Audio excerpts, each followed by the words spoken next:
Good morning, everybody.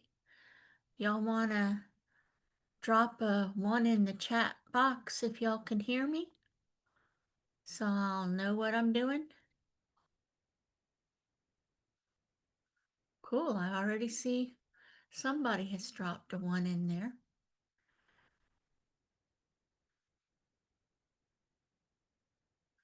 So hopefully you are here to see the training Navigating the IEP Part 2.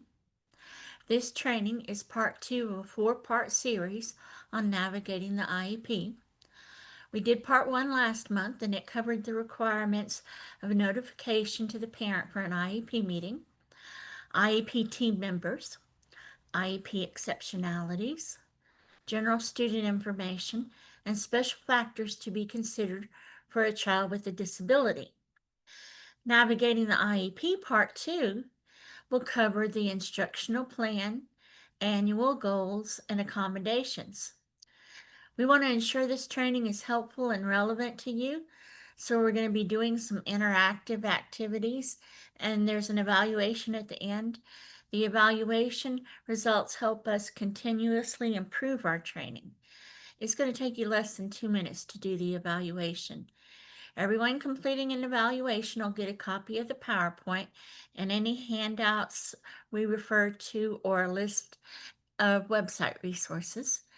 If you want a certificate of attendance, please email us and we will make sure that you get that. If you lose audio or video, you can call in using the phone number in your registration confirmation, or you can re-click the link. Or my experience is that I just need to wait a few minutes and Zoom will link up again by itself. So you can try any one of those 3 things. We want to encourage you to submit questions in the chat box. I think Wallace is already chatting with y'all.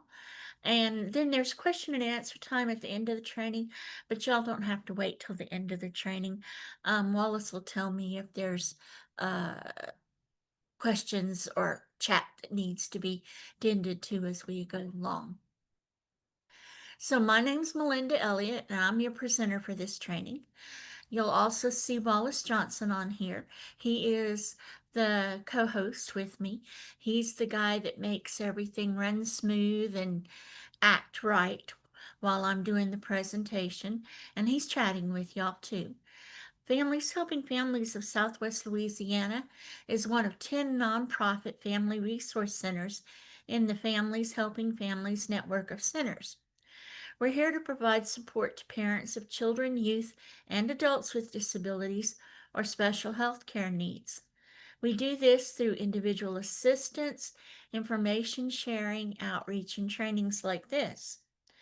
This training was created with funding from the United States Department of Education to the Louisiana Parent Training and Information Center, which is a program of Families Helping Families of Greater New Orleans. They did this in collaboration with the Louisiana Department of Education to be used by the statewide network of Families Helping Families centers. In order to continue to receive funding to provide these trainings free of charge, we need to remind you about that evaluation at the end. We want to improve our trainings and demonstrate the need for continued funding to provide these types of trainings free of charge. And I'll remind you again at the end about my evaluation. It's an easy, quick one. If I told you about if you lose audio or video, how you can get me back. We provide webinars and in-person trainings on special education and other disability-related topics. You could check out our website and our Facebook page for our events. Our website is www.fhfswla.org. Check them regularly. Register for any and upcoming training that might be of interest to you. And if you have specific trainings that you don't see that we're not offering right now, put them on your evaluation. There's places to write things on the evaluation. And if you have something new that we aren't offering, put that on there too. If you're interested in a topic, other people are probably interested in it too. So one of my other parts of my job at Families Helping Families is I am the LACAN team leader. LACAN is a grassroots organization. It's LACAN stands for Louisiana Council's Advocacy Network. We're the advocacy arm of the Louisiana Developmental Disabilities Council.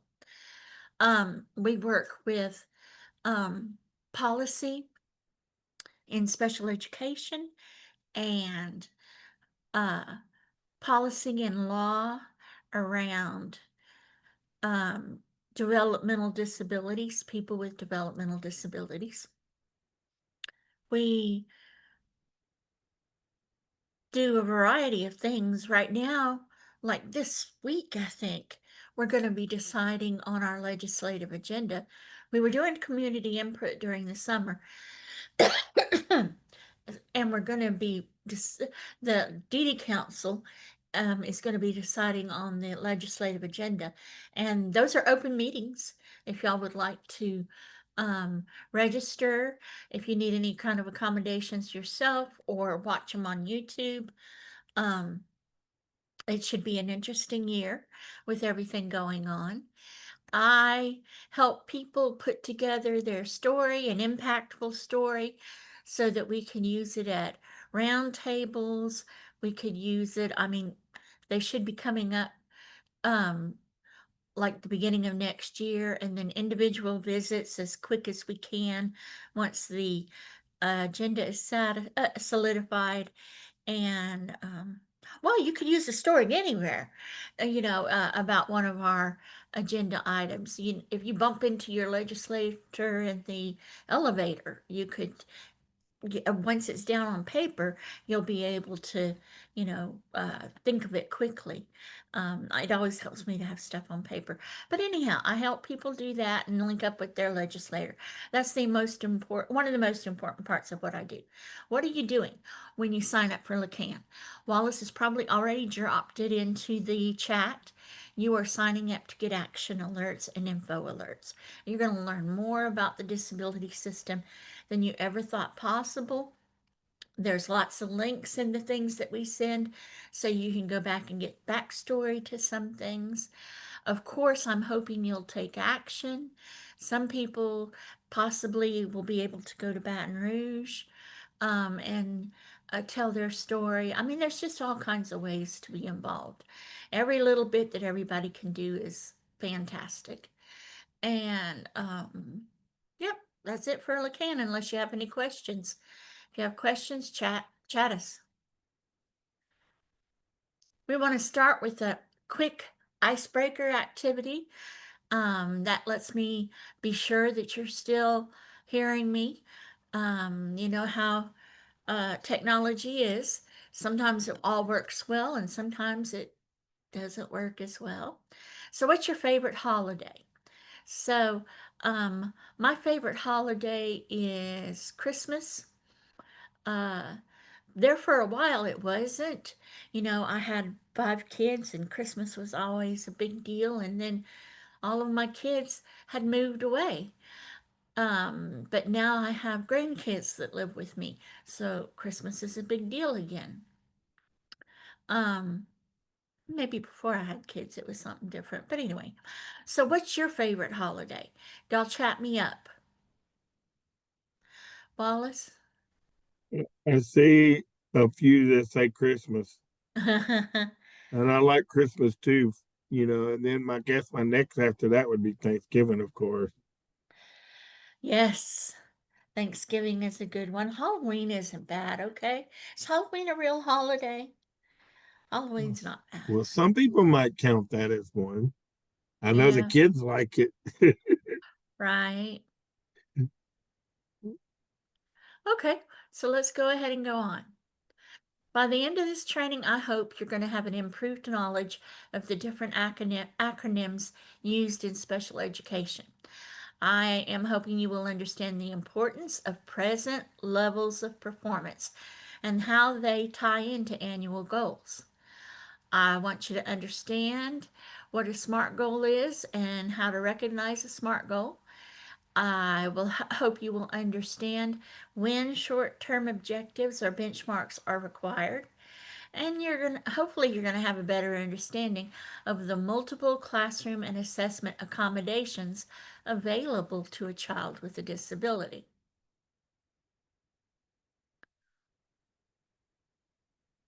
Okay.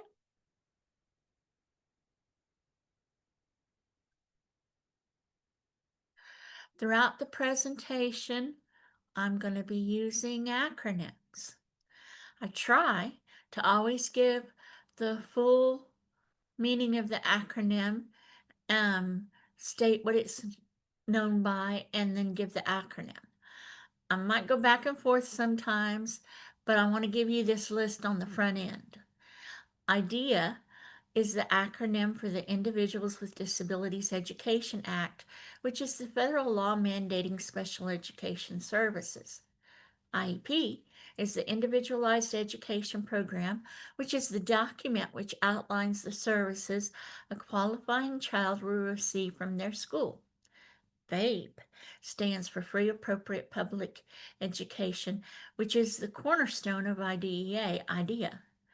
PLOP, PLOP stands for Present Levels of Performance, and ESY stands for Extended School Year Services. Finally, EOC is End of Course Testing. LEAP is the Louisiana Educational Assessment Program, and ELA is English Language Arts. The Individuals with Disabilities Education Act, also known as IDEA, is federal special education legislation that tells school districts what they must do. But occasionally, special education law is clarified through litigation. The IEP process is part of the legislation, and in 2017, a case before the United States Supreme Court called Andrew F.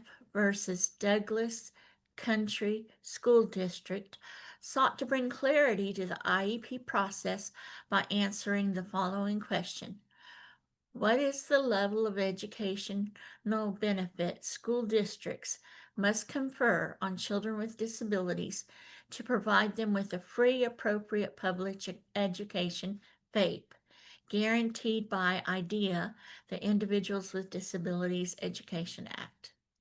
The Andrew F. case delivered a landmark ruling that clarified the substantive standard for determining whether a student's IEP, the centerpiece of each child's entitlement to FAPE, free appropriate public education under IDEA, is sufficient to enable a student with a disability to make progress appropriate in the light of his or her circumstances. Two of the fundamental keys to ensuring this happens are high quality present levels of performance statements and challenging IEP goals. In more basic terms, the justices ruled that every student, regardless of the severity of their disability, should still have the opportunity to meet challenging goals and should be expected to make more than minimal progress.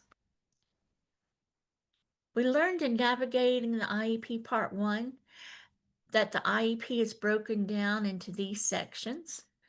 General student information was covered in Part 1. Part 2, navigating the IEP process, is going to focus on instructional plan, which includes the present levels of performance and challenging academic and functional goals for a student with a disability. We're going to follow that with accommodations. Part 3 and 4, so our plan is to have Part 3 next month, November. Keep watching our website. But Part 3 of navigating the IEP will cover, 3 and 4 will cover program services, placement, consent, and transition. So those are the ones, the topics or parts of the topics coming up. Before we jump into the instructional plan, I want to do a quick recap of where we left off in navigating the IEP Part 1. In Part 1, we learned schools must provide parents with a required IEP meeting notice with specific information like the date and time of the meeting, the purpose of the meeting, who will be in attendance. We also went over different individuals that are part of the IEP team. We looked at 3 types of IEP, which are the initial, the review, and an interim.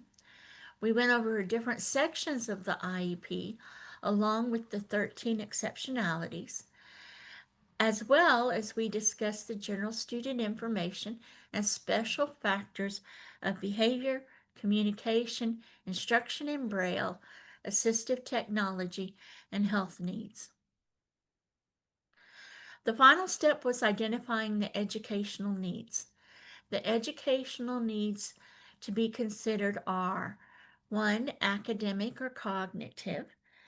That is needs in the academic area like reading, written language, math, and or cognitive needs like acquisition, manipulation, organization, storage, retrieval, and expression. Academic or talented performances information is also included in that box. Then there's 2, behavior, needs of the student when his or her behavior impedes learning or the learning of other students. And then 3, communication, the needs of the student in understanding and communicating with others, like writing and language development, articulation, augmentative or adaptive methods, or things like that. Then there's motor. The needs might include fine and gross motor movement, such as handwriting and walking. And then what, up to 5, I believe. Self-help needs may include toileting, dressing, safety, health needs like self-catheterization or insulin maintenance, and you can go on from there. Then social is the last one. Needs might include peer interaction, strengthening self-concept, different things along those lines. Most students aren't going to have educational needs in all those areas, but many will have needs in more than one. So you check all that apply to the individual student. Once the areas of needs are identified, you will move on to the instructional plan. This is where we pick up in part 2 of navigating the IEP process. So, hopefully you have your copy of your child's IEP, or the copy of the IEP that a blank copy that we sent to you last time, because I know these things are little. But we had emailed a copy to you. And so you can see these things.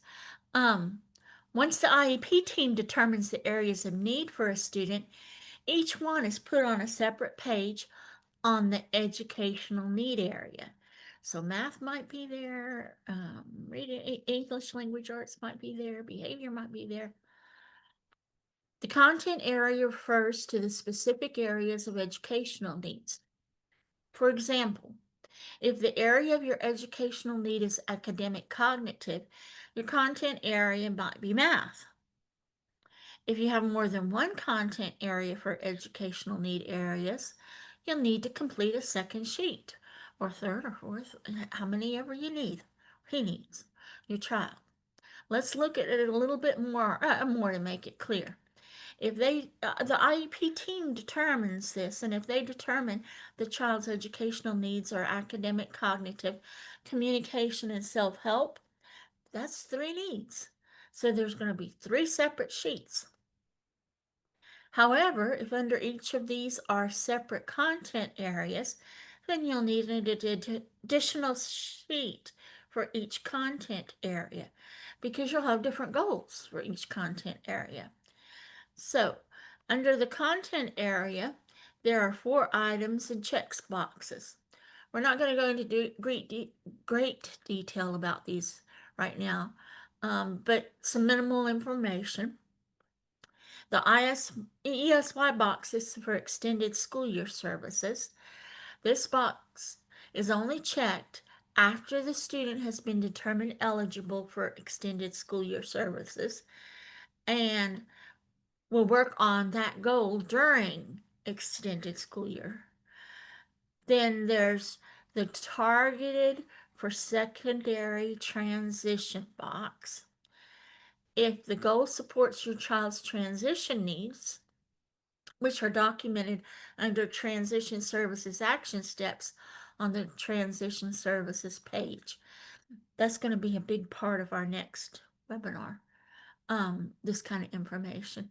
And then checking the April Dunn Act. If you are using the April Dunn Act as an alternative performance criterion to a course. The Louisiana Connectors Aligned Instruction is checked for students taking the LEAP Connect alternate assessment. LEAP Connect is based on alternate academic achievement levels.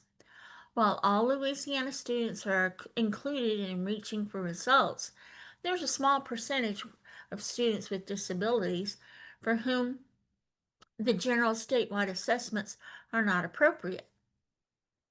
Louisiana has designed alternate assessments to meet the needs of those students.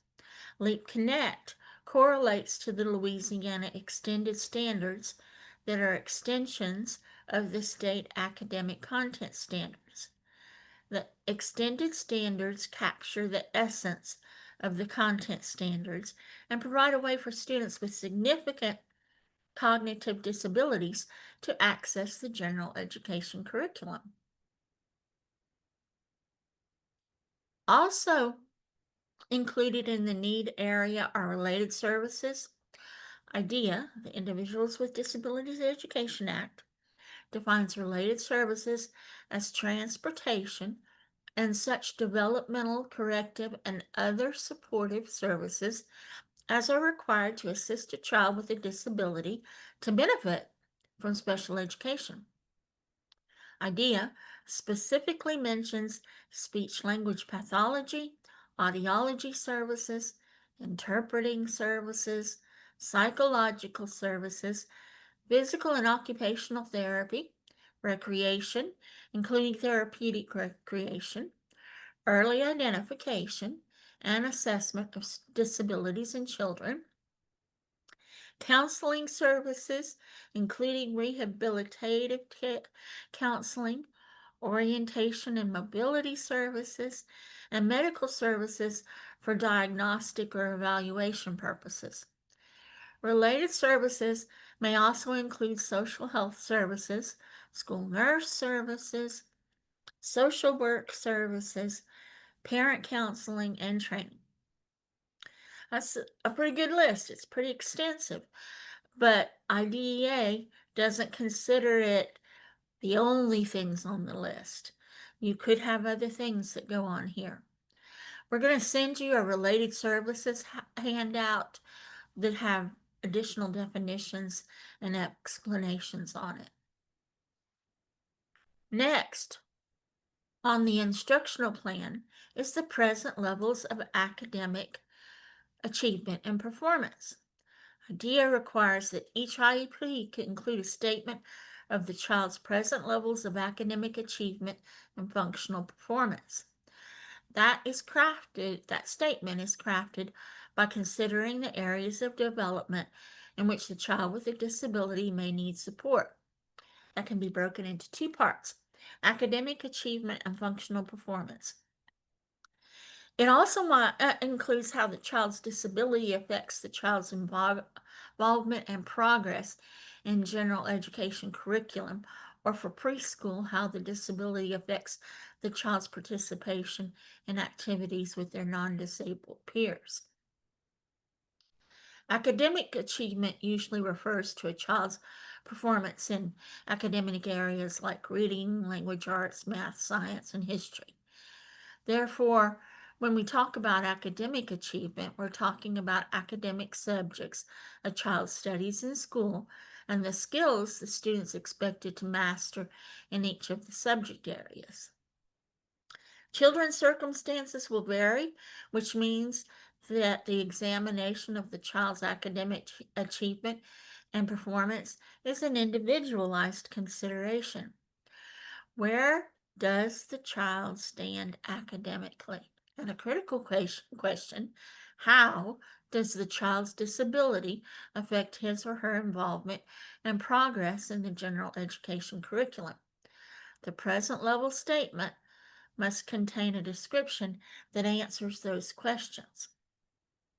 And then the other one is the functional performance, and that generally refers to skills or activities that are not considered academic or related to a child's academic achievement. The range of functional skills or activities is as varied as the individual needs of children with disabilities. But we can understand that routine activities of everyday living are functional skills and include things like dressing, eating, going to the bathroom.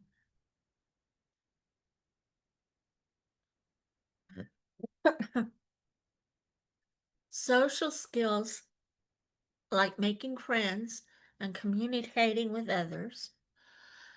Behavioral skills like knowing how to behave across a range of settings.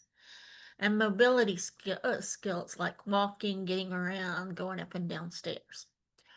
All of those skills are important to consider when writing a child's present level statements, asking questions like where does the child stand in terms of functional performance? How does the child's disability affect functional performance? And from there, his or her involvement and progress in the general education curriculum. Like academic achievement, consideration of a child's functional performance are highly individualized. Once the present levels of academic achievement and functional performance is discussed and written on the IEP, the IEP team will write measurable academic and functional goals. The purpose of annual goals is to describe what a child can reasonably expect to accomplish within 12 months with specially designed instruction and related services. Annual goals enable a child to be involved in and progress in the general curriculum. They're also intended to meet other educational needs that result from a child's disability or exceptionality. Measurable academic and functional annual goals and the previous level of performance we just discussed are closely related to each other. IDEA is very specific that students are expected to make progress. In 2017, the United States Supreme Court created a higher substantive standard that now must be used to determine if a student is receiving a free appropriate public education or FAPE. In the U.S.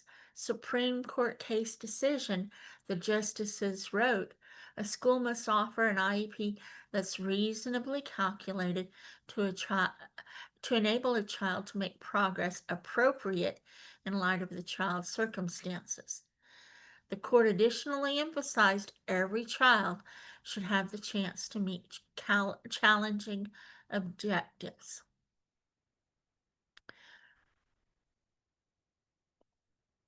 Now let's move on and talk about how we're going to measure if a goal was met. The method of measurement of the instructional page is where the IEP team will include the method of measurement and any additional methods of measurements used. A goal might be measured by more than one method of measurement. The IEP team will select the methods. Some ideas of methods they could use: criterion reference test, behavioral charting, or observation and charting by the teacher and the parents. For April Dunn Act applied courses, the teacher of record must be included in determining the appropriate performance criteria and how the student will demonstrate achievement of grade level expectation as demonstrated on benchmark assessments, since he or she will be awarding course credit if earned.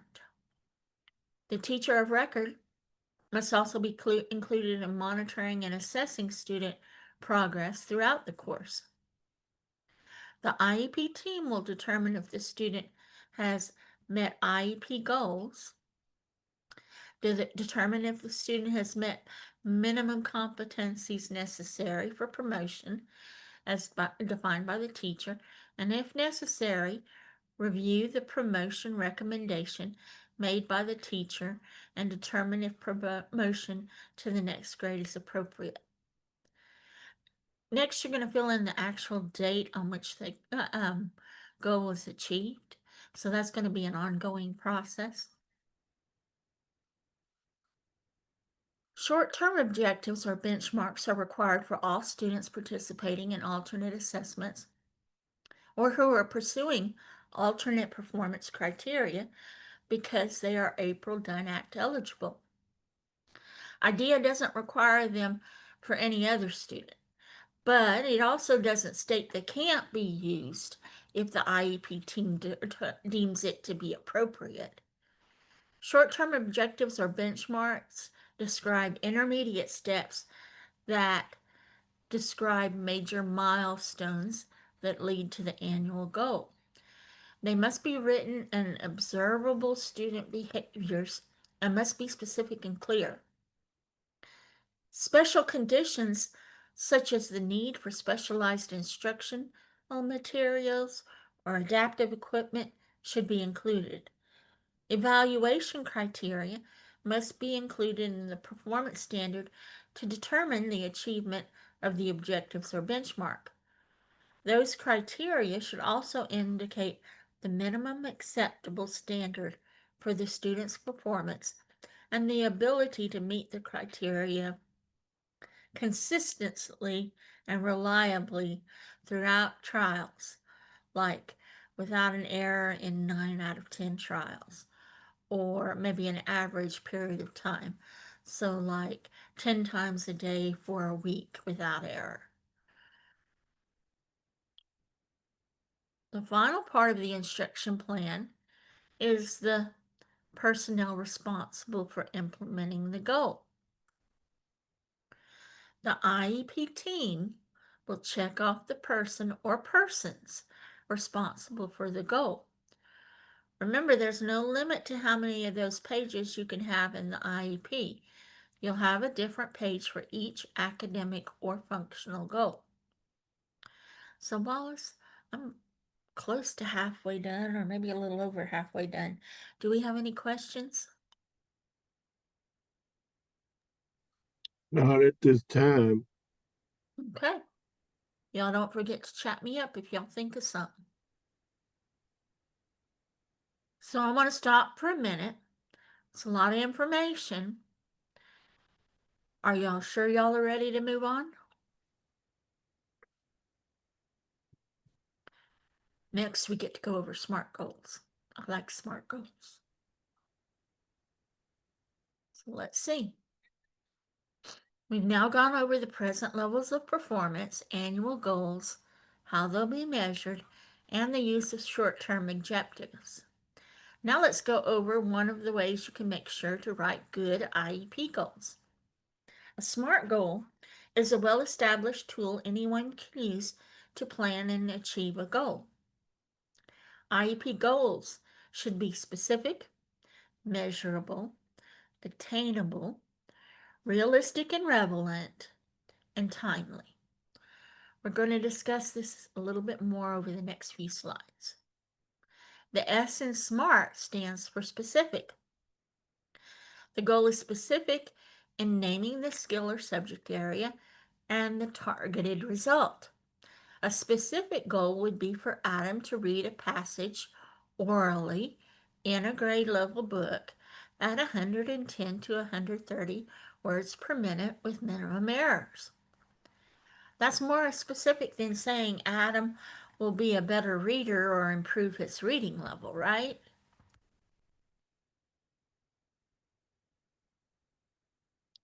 The M in SMART stands for measurable. The only way we know if a child is making progress is to be able to accurately measure their work performance. A measurable goal is stated in a way that your child's progress can be measured. That could be done using standard tests, curriculum-based testing, or screenings. A good example of this is with the aid of a calculator. Emma will be able to solve math problems that involve computation of fractions and decimals with 75% accuracy. That's easily measurable compared to a non-SMART goal like Emma will be able to solve math problems. The A in SMART is attainable. Goals should always be attainable within the time period of the IEP. You don't want to create an unrealistic goal for a child. So an example might be Jackson will write a paragraph with at least 5 sentences, each greater than 8 words, with no more than 2 errors in spelling and punctuation. As we move through the SMART goal acronym, you can see how that goes very specific, measurable, and presumably attainable for Jackson. The R in SMART goals is result-oriented. The goal will clearly state what the child will do to accomplish it. So let's go a little bit deeper with that one. Remember, goals are about deficits. If a child can perform a goal like all other children, a goal isn't necessary. Therefore, when we look at the non-SMART goal that states Dana will be more attentive to others in small group activities, what's that mean? A goal in this area requires some very specific data you can't get from a test. If you leave it up to observation with no other data collection, it's going to be very difficult to know if Dana is more attentive to others. Therefore, a good SMART goal, even when it's non-academic, is still specific, measurable, attainable, and results-oriented. Like this one I'm fixing to tell you. During small group activities, Dana will look attentively toward the speaker of the group 90% of the time in 4 out of 5 opportunities.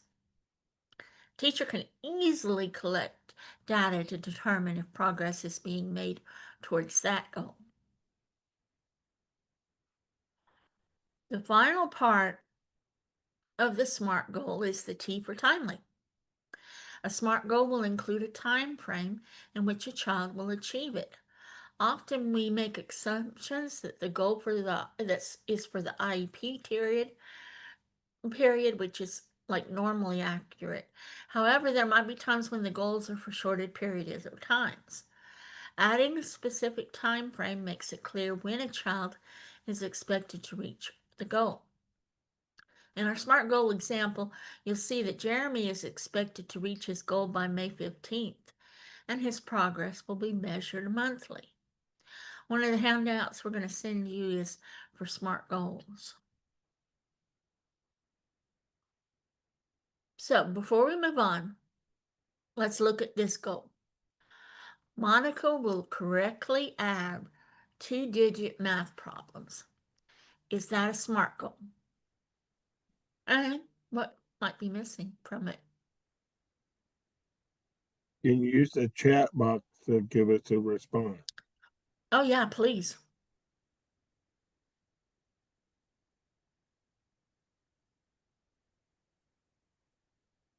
So does it have all those things in there? Specific, measurable, Anybody? attainable, result oriented, or timely? Does anybody want to make an educated guess?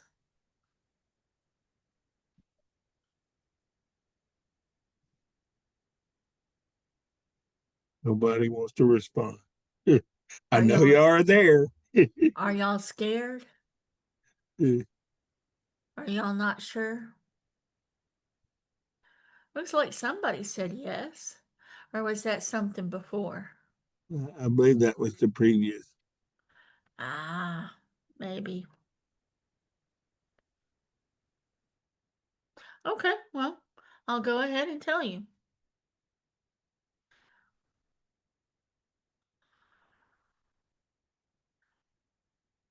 So, specific 2-digit math problems. Okay, I can go with that. Um, correctly, um, if we're looking for measurable, I don't know about you, but I never do anything 100% of the time. So, I'm not sure that correctly is in here. Attainable, I'm assuming that it's attainable because we don't know Monica, and I'm willing to, go with the benefit of the doubt. A doubt. Result oriented, adding the two-digit math problems, maybe. Timely, no, it doesn't tell me anything about time.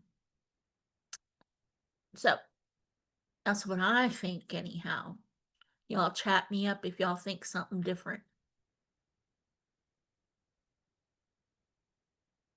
So, IDEA requires the IEP teams identify the supplementary aids and services a child would need and specify them in the IEP. The purpose of supplementary aids and services is to enable the child to advance appropriately towards attaining the annual goals, to be involved in and make progress in the general education curriculum, to participate in extracurricular or other non-academic activities, and to be educated and participate with other children with disabilities and non-disabled children.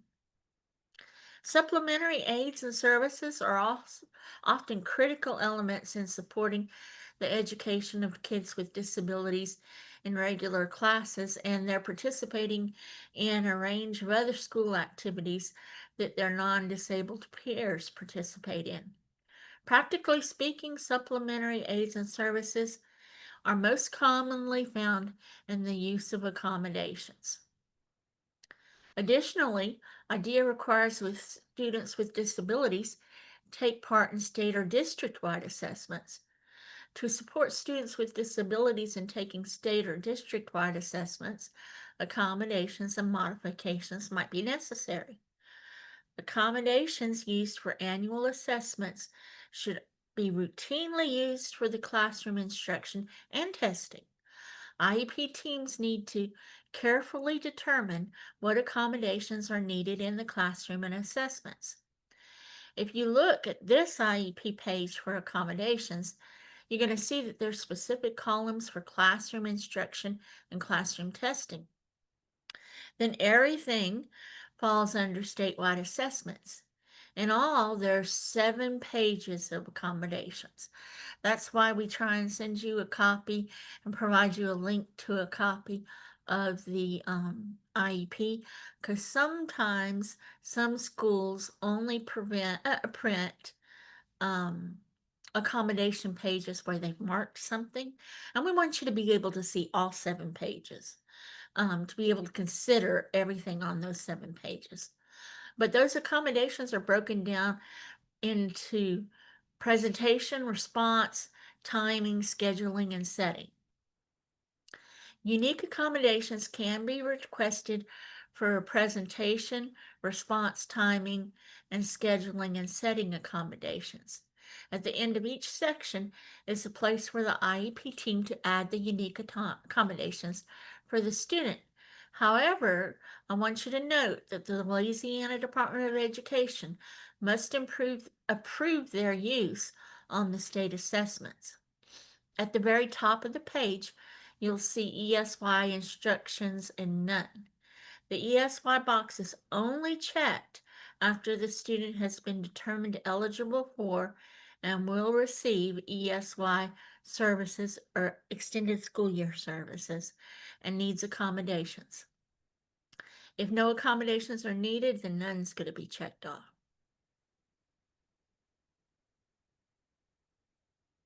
So, here's some examples of specific accommodations broken down into the accommodation categories.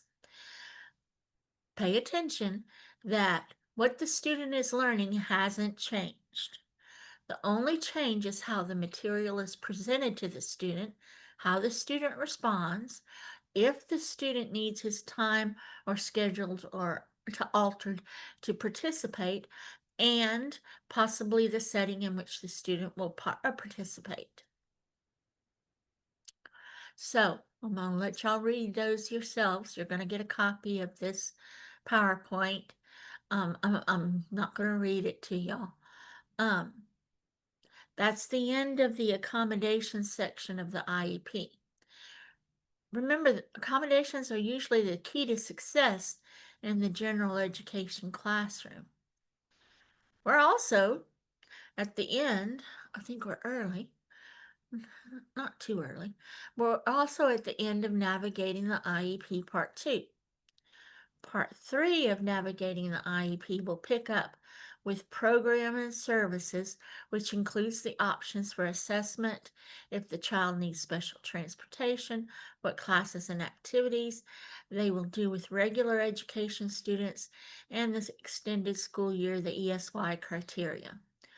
We'll then go over placement, which includes the total number of minutes and services a child receives, and placement determination. So y'all don't want to miss part 3 next month in November. We're going to end that part 3 with site determination, progress reports, age of majority, and consent.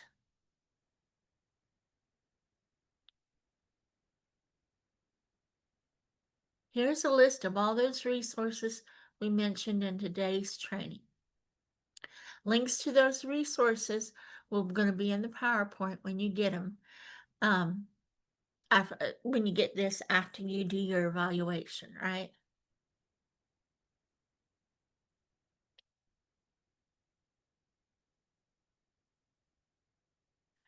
So again, I would be very happy if you would do the evaluation.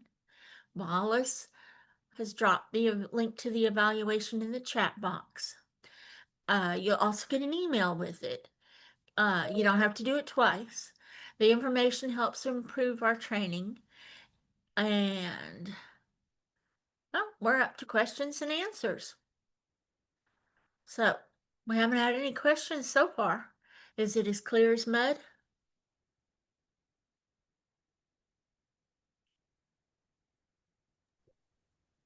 You could use the Hopefully, chat box for if you have questions. hopefully y'all already knew the vast majority of this information, right? That's what I'm going to believe.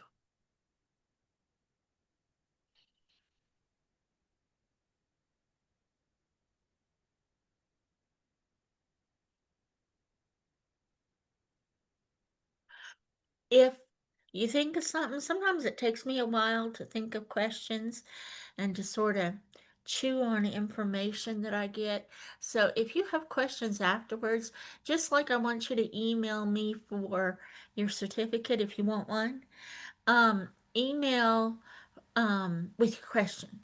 Wallace and I both, well, there's 3 or 4 of us that monitor the info at fhfswla.org email. You can email that address, or I don't know if mine is on here or not.